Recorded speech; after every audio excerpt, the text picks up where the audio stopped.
Texto: História da discriminação brasileira contra os japoneses. Sai do limbo. Autor: Martina Suzuki Jr. Folha de São Paulo, 20 de agosto de 2008. Página 1. Título: História da discriminação brasileira contra os japoneses. Sai do limbo. Início da descrição da imagem. A paisagem de fundo apresenta vegetação como árvores de pequeno porte e areia.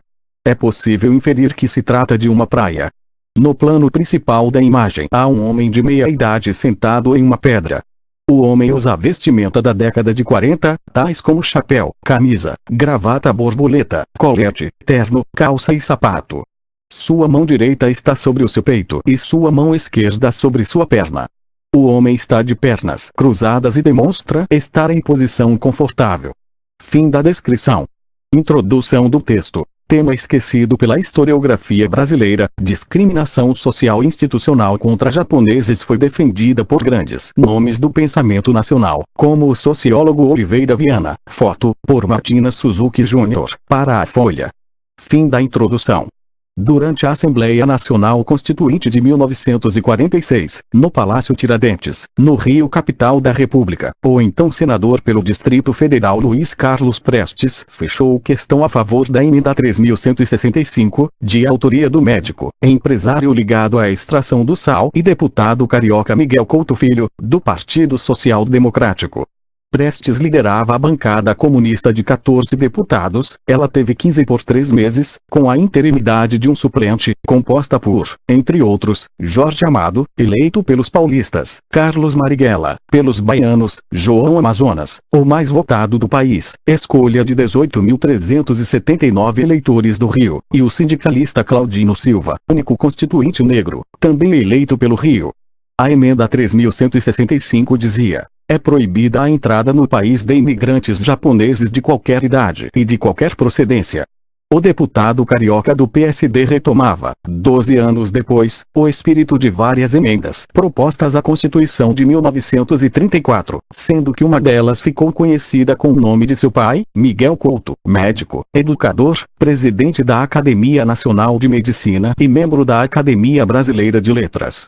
O retórico Miguel Couto, pai, eleito pelo Partido Economista do Distrito Federal, era a maior expressão da bancada médica, que contava com 60 membros, incluindo a paulista Carlota Pereira de Queiroz, a primeira mulher, e que médica. Bradou Couto da tribuna brasileira na Câmara. A maioria da bancada defendia, com teses científicas que vinham do darwinismo social e da eugênia racial, surgidos na Europa na segunda metade do século XIX, a necessidade do branqueamento da população brasileira.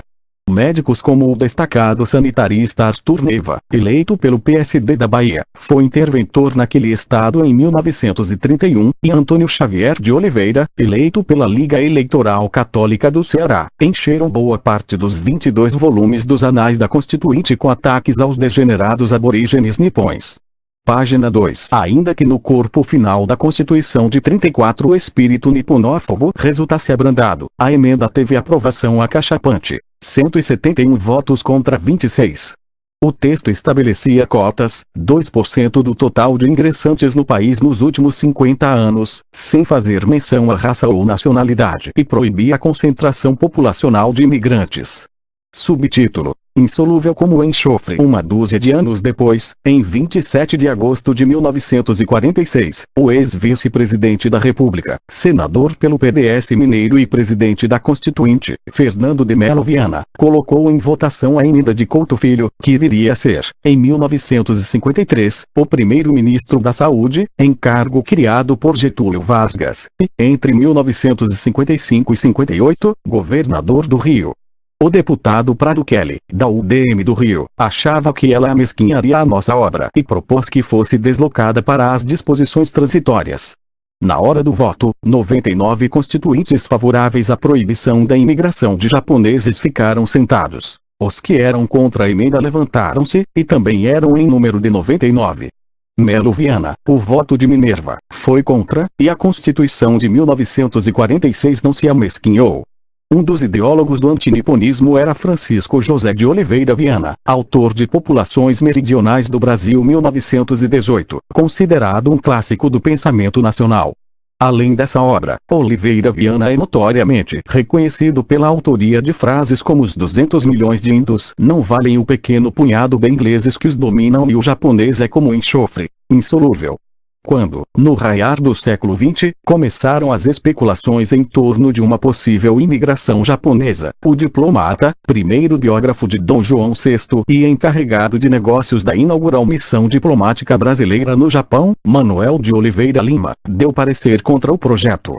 Em 1901, ele escreveu ao Ministério das Relações Exteriores alertando sobre o perigo de brasileiros se misturar com raças inferiores. Na sua edição de 5 de dezembro de 1908, a revista carioca O Malho editava uma página de charges criticando a imigração de japoneses. Em uma das legendas, lia-se: "O governo de São Paulo é teimoso."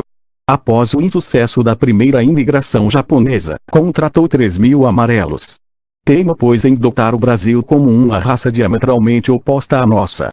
Os japoneses passaram a sofrer uma discriminação múltipla. A visão de uma raça inferior vieram se somar os temores com relação ao expansionismo militarista do Império Nipônico, após as vitórias nas guerras contra a China, em 1895, e a Rússia, em 1905, e o ressentimento pela sensação de que o imigrante japonês resistia a se integrar, era inassimilável, um quisto, conforme o vocabulário do momento. Subtítulo: Os súditos do eixo. As ideias racistas, a paranoia derivada da ameaça do perigo amarelo. A expressão é atribuída ao Kaiser Guilherme II, da Alemanha, quando incitou os russos a guerrearem contra o Japão, mas ela ganhou força na crise da imigração japonesa nos Estados Unidos. De lá teria vindo para o Brasil, passam a tomar forma de ação ao se articular com as forças repressivas. Com o acirramento dos sentimentos nacionalistas a partir do Estado Novo, em 1937, e com a entrada do Japão na Segunda Guerra ao atacar Pearl Harbor, em dezembro de 1941, o preconceito antinipônico deixa de atuar apenas no campo das ideias. Uma série de medidas contra os súditos do eixo, alemães, italianos e japoneses, foram tomadas, e algumas delas foram particularmente doloridas para a comunidade Nikkei no Brasil. Página 3. Mais de 200 escolas de japonês foram fechadas. A língua japonesa foi proibida de ser falada em público. Para a maioria dos nipônicos no país, essa era a única forma de se comunicar. A publicação dos jornais em japonês ficou muito cara, passou a ser obrigatória a edição bilíngue, japonês-português, e eles deixaram de circular. Em 1939, uma pesquisa da Estrada de Ferro Noroeste, de São Paulo, mostrava que 87,7% dos japoneses assinavam jornais na sua língua materna, um índice altíssimo para os padrões do setor no Brasil. Os bens das empresas nipônicas foram confiscados. Japoneses não podiam viajar sem salvo-conduto. Aparelhos de rádios pertencentes às famílias eram apreendidos, para que não se ouvissem transmissões em ondas curtas do Japão. Os súditos do imperador estavam proibidos de dirigir veículos de sua propriedade, mesmo os comerciais. Os choferes tinham que ser designados por uma autoridade policial brasileira. Sem que houvesse indícios de que organizações político-militares ligadas às armas imperiais do Japão estivessem atuando no país, como foi o caso de núcleos do Partido Nazista entre os imigrantes alemães, civis japoneses e muitos de seus descendentes, nascidos no Brasil, foram tratados como prisioneiros de guerra. Em 1942, a colônia japonesa que serviu para o cultivo da pimenta em Tomé-Açu, no Pará, foi transformada em campo de concentração, expressão da época, embora nenhuma atividade contra a segurança nacional por parte de seus membros tivesse sido detectada. De Washington, o embaixador brasileiro Carlos Martins Pereira e Souza incentivava o Brasil a adotar, a exemplo dos Estados Unidos da América, os campos de internamento, áreas de confinamento para as quais foram levados, sem respaldo jurídico, mais de 120 mil mísseis, muitos já cidadãos americanos. Eles viveram nesses campos prisão até o final da guerra, em condições humanas precárias. A delação, como diz Svetan Todorov, a delação no Estado totalitário é um modo de colocar o terror à disposição de todos. Contra os japoneses tornava-se popular. Desavenças de vizinhos, dívidas não pagas e até brigas de crianças eram motivos para que os japoneses fossem delatados anonimamente às autoridades, conta Fernando Moraes em Corações Sujos. A suspeita não tinha limites. Em dezembro de 1942, o jornalista Idio Onaga e um grupo de jovens foram presos em um piquenique na represa Eldorado, distrito de Santo André, São Paulo, porque havia uma desconfiança de que eles estivessem construindo um submarino, conforme relatou a historiadora Márcia Yumi Takeuchi.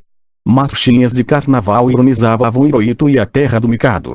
Os pintores japoneses do grupo Seibi, Tomoo Anda e Yoshiya Takaoka, entre outros, que se reuniam para pintar na rua e no campo, foram obrigados a entrar em reclusão e atuar clandestinamente, o que não ocorreu com o grupo Santa Helena, por exemplo, composto em sua maioria por italianos.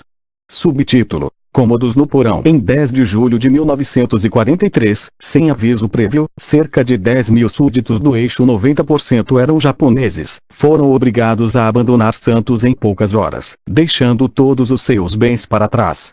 Página 4. Em 3 de maio de 1944, o delegado-chefe do Serviço de Salvo-Condutos, José Antônio de Oliveira, nega pedido de Miya Takeuchi, que estava em São Paulo e queria voltar a residir na Baixada Santista para ficar perto dos 7 filhos, o menor deles com 12 anos. A ladeira Conde de Sarzedas, no centro de São Paulo, foi um marco para os japoneses. O aluguel dos cômodos nos porões dos sobrados era uma bagatela, e grupos de japoneses passaram a morar nesses quartos, a partir de 1912. Ela passa a ser conhecida como a Rua dos Japoneses, iniciando a história da liberdade como o bairro nipônico. Nasciam ali os primeiros restaurantes japoneses da capital paulista.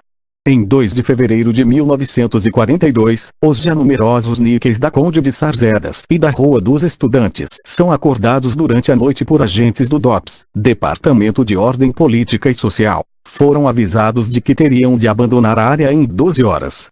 A cena se repetiria na véspera do 7 de setembro, desta vez com os japoneses tendo 10 dias para se mudarem definitivamente da região. Em 25 de maio de 1945, a mais famosa dupla do jornalismo brasileiro, composta pelo repórter David Nasser e pelo fotógrafo Jean Manzon, publica, em O Cruzeiro, uma matéria-ilustração inspirada em algo parecido feito pela americana Time, com o objetivo de ensinar os brasileiros a distinguirem um japonês de um chinês. O japonês, segundo Nasser, entre outras coisas, é de aspecto repulsivo, míope, insignificante. Nas palavras do historiador Rony Citrinovix, em seu livro sobre o impacto da Segunda Guerra no dia a dia do paulistano, Guerra sem Guerra, a opressão contra os imigrantes japoneses, diferente do que ocorreu com italianos e alemães em São Paulo, deixa claro que o Estado Novo moveu contra eles, a pretexto de acusação de sabotagem, uma campanha racista em larga escala. Com o fim da Segunda Guerra, os japoneses ganharam mais estigmas, os de fanáticos e terroristas. Eles estavam ligados às ações da organização Shido Renei, uma tentativa desesperada de preservar o espírito nipônico e a veneração ao imperador japonês em terras estrangeiras, de criar uma pátria para despatriados. Seus membros jamais aceitaram suportar o insuportável, não atendendo às históricas palavras de Hirohito ao comunicar aos súditos, por rádios e alto-falantes, a rendição japonesa. Em um dos casos históricos mais curiosos de tentativa radical e desesperada de preservação de um passado em terra estrangeira, os membros da Shido Renei, 31.380 mísseis, segundo a polícia paulista, eram suspeitos de pertencer à organização. Em 1946, o DOPS fechou 376 deles, e a maioria da comunidade japonesa no Brasil se recusavam a aceitar que o Japão havia perdido a guerra. A organização matou 23 e feriu 147 nipônicos, acusando de serem derrotistas aqueles que aceitavam a derrota do Império do Sol Nascente. Subtítulo: Lixamento por causa do assassinato do caminhoneiro Pascoal de Oliveira, o Nego, pelo, também caminhoneiro, japonês Kababe Masami. Após uma discussão, em 31 de julho de 1946, a população de Oswaldo Cruz, São Paulo, que já estava à flor da pele com 2 atentados da Shido Renei na cidade, saiu às ruas e invadiu casas disposta a maltratar impiedosamente, na palavra do historiador local José Alvarenga, qualquer japonês que encontrasse pela frente. O linchamento dos japoneses só foi totalmente controlado com a intervenção de um destacamento do exército, vindo de Tupã, chamado pelo médico Oswaldo Nunes, um herói daquele dia totalmente atípico na história de Oswaldo Cruz e das cidades brasileiras. Página 5. Com o final da Segunda Guerra Mundial, o eclipse do Estado Novo e o desmantelamento da Shido Renei, inicia-se um ciclo de emudecimento, de ambos os lados, sobre as 4 décadas de intolerância vividas pelos japoneses. Do lado local, foi sedimentando-se no mundo das letras a ideia do país como um paraíso racial. Do lado dos imigrantes, as segundas e terceiras gerações de filhos de japoneses se concentraram, a partir da década de 1950, na construção da sua ascensão social. A história foi sendo esquecida, junto com o idioma e os hábitos culturais de seus pais e avós. Como diz a historiadora Priscila Nucci, da Unicamp, no seu trabalho Os Intelectuais diante do Racismo Antinipônico no Brasil, Textos e Silêncios, até os estudos sobre a imigração japonesa passaram a se focar nas questões ligadas à assimilação, integração e aculturação, deixando um vácuo, um silenciamento ou minimização das discussões sobre o racismo contra os japoneses no Brasil. Subtítulo: Pesquisadores tiram racismo amarelo do limbo. Embora eu enalteça as realizações da comunidade Nikkei, que se desenvolveu e se faz respeitar no Brasil, concentrei os meus estudos no lado B da imigração, diz Márcia Yumi Takeuchi, pesquisadora e coordenadora do módulo Japoneses do PROIN, uma parceria entre o Arquivo do Estado de São Paulo e o Departamento de História da USP, apoiado pela FAPESP. Ela faz parte de uma nova geração de historiadores que passou a tratar mais abertamente a questão do racismo e da intolerância contra os japoneses na história brasileira. A maior parte das informações contidas na reportagem acima foram obtidas nas obras que serão citadas a seguir. Um núcleo importante desses estudos está ligado à professora Maria Luísa Tussi Carneiro, da USP, que coordena o PROIN e o LEIR/USP, Laboratório de Estudos sobre Etnicidade, Racismo e Discriminação. Takeuchi acaba de lançar, dentro da coleção Imigrantes no Brasil, da editora Lazuli, o volume Japoneses, A Saga do Sol Nascente, o relato conciso e esclarecedor dos principais momentos vívidos pela colonização centenária. Em maio, ela lança pela editora Humanitas a sua dissertação de mestrado Perigo Amarelo, Imagens do Mito, Realidade do Preconceito, 1920-1945, um dos principais estudos sobre a questão do racismo contra os japoneses no Brasil. Rogério Dezen, do PROIN, é autor de Matizes do Amarelo a Humanitas, 2005, que, além dos japoneses, analisa o preconceito contra a pequena imigração chinesa no século XIX. Os primeiros chineses vieram por solicitação da corte de Dom João VI para iniciar o cultivo de chá no Brasil. Dezen e Takeuchi haviam pesquisado os prontuários da repressão aos japoneses no DOPS e publicaram Shido Renei, Terrorismo e Repressão de Dezen, em 2000, e O Perigo Amarelo em Tempos de Guerra de Takeuchi, em 2002, ambos pelo Arquivo do Estado/Imprensa Oficial do Estado. Subtítulo: Constituinte Ronei Citrinovics, também da área de História Social da USP, em seu livro Guerra Sem Guerra Geração Editorial/EDUSP, 2000, mostra que, durante a Segunda Guerra, o racismo em São Paulo foi mais forte contra os japoneses do que contra alemães e italianos. Página 6. Ele faz um breve, mas oportuno, relato sobre o pintor, memorialista e imigrante Tomoe Anda e o grupo Seidei. A dissertação de mestrado em História na USP de Flávio Venâncio Luizetto, defendida em 1975, Os Constituintes em Face da Imigração, chamou a atenção para o conteúdo racista de grande parte dos debates e dos projetos da Constituinte de 1934. O trabalho do brasilianista Jeffrey Lesser, A Negociação da Identidade Nacional, editora Unesp, 2001, centrado nos imigrantes não europeus, foi outro dos iniciadores do processo de revisão histórica da questão do racismo no Brasil. Um dos estudos pioneiros em abordar a questão do racismo contra japoneses na era Vargas é Sacralização da Política Papiros, 1986, de Alcir Lanharo. Para o autor, o racismo à brasileira é pragmático, cínico e hipócrita. Subtítulo: Campos de concentração. Em 2000, no Departamento de História da Unicamp, Priscila Nucci, pesquisadora do Centro de Estudos Brasileiros daquela universidade, defendeu a dissertação de mestrados intelectuais diante do racismo antinipônico no Brasil, Textos e Silêncios. Trata-se de uma original e corajosa leitura dos estudos antropológicos e sociológicos sobre a imigração japonesa feitos nas décadas anteriores, que, em nome de uma suposta nova cientificidade, evitaram a questão do racismo. O complexo tema do tratamento de internos civis no Brasil como prisioneiros de guerra é discutido na tese de doutoramento em História Social de Priscila Ferreira Perazzo, Prisioneiros de Guerra, os Cidadãos do Eixo nos Campos de Concentração Brasileiros USP, 2002. Ela também estuda como funcionou o campo de concentração da colônia japonesa de Tomé Açu, no Pará. Os trabalhos sobre Ashido Rimei acabaram contribuindo para que ficasse mais clara a discriminação que ocorreu em relação aos japoneses. O livro Corações Sujos Companhia das Letras, segunda edição de 2007, de Fernando Moraes, é uma instrutiva e cativante leitura sobre um dos episódios mais marcantes da história das colonizações japonesas em todos os países. O relato detalhado sobre a violência e a humilhação que foram os primeiros anos de vida no Brasil e sobre como um imigrante passou a ser zona de influência da Ashido Rimei se encontra em O Súdito Editora Terceiro Nome, do jornalista Jorge J. Okaburo, que escreve sobre sua própria família. Uma clara visão da história e de tópicos da vida do Japão atual pode ser encontrada em Os Japoneses Contexto, 2007, de Célia Sakurai, da Unicamp e do Museu Histórico da Imigração Japonesa.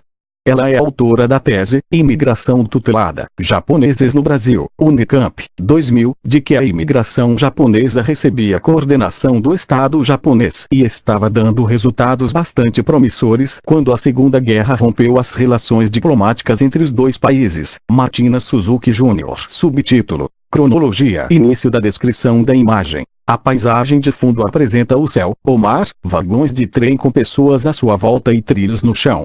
No plano principal da imagem há um navio de nome Kazatumaru e em terra pessoas próximas a ele. É possível inferir que se trata de um navio de passageiros proveniente do Japão e pela ambientação da paisagem é possível inferir que se trata de uma imagem da década de 1910. Fim da descrição da imagem. Legenda da imagem. Primeiros imigrantes japoneses chegaram pelo Kazatumaru. Fim da legenda da imagem. Anos 1880, o Japão incentiva a saída de trabalhadores, por meio de contratos com outros governos. 1888, Brasil abole a escravidão. Produção cafeeira sofre escassez de mão de obra. 1895, em 5 de novembro, Brasil e Japão assinam o Tratado da Amizade, Comércio e Navegação. 1907, o Brasil cria a Lei da Imigração e Colonização. 1908, em 18/6, chega a Santos o navio Kazatumaru, proveniente de Kobe, com os primeiros imigrantes japoneses. As 781 pessoas são instaladas em fazendas de café da região, com previsão de estada de 5 anos. A maioria sai das fazendas. No mesmo ano 1911, primeira compra de terra por japoneses, no interior de São Paulo. 1914, a população japonesa no Brasil é estimada em 10.000 pessoas. O governo de São Paulo interrompe a contratação de imigrantes. Década de 1920, a Rua Conde de Sarzedas, SP, torna-se polo dos imigrantes japoneses. Mais tarde, com o crescimento da comunidade, o entorno consolida-se como bairro japonês. Liberdade, 1941-45, na Segunda Guerra, milhares de imigrantes japoneses são expulsos do Brasil. Nos anos seguintes, a normalização das relações é dificultada pela atividade da Ashido Rimei, que perseguia conterrâneos que aceitassem publicamente a derrota do país na guerra.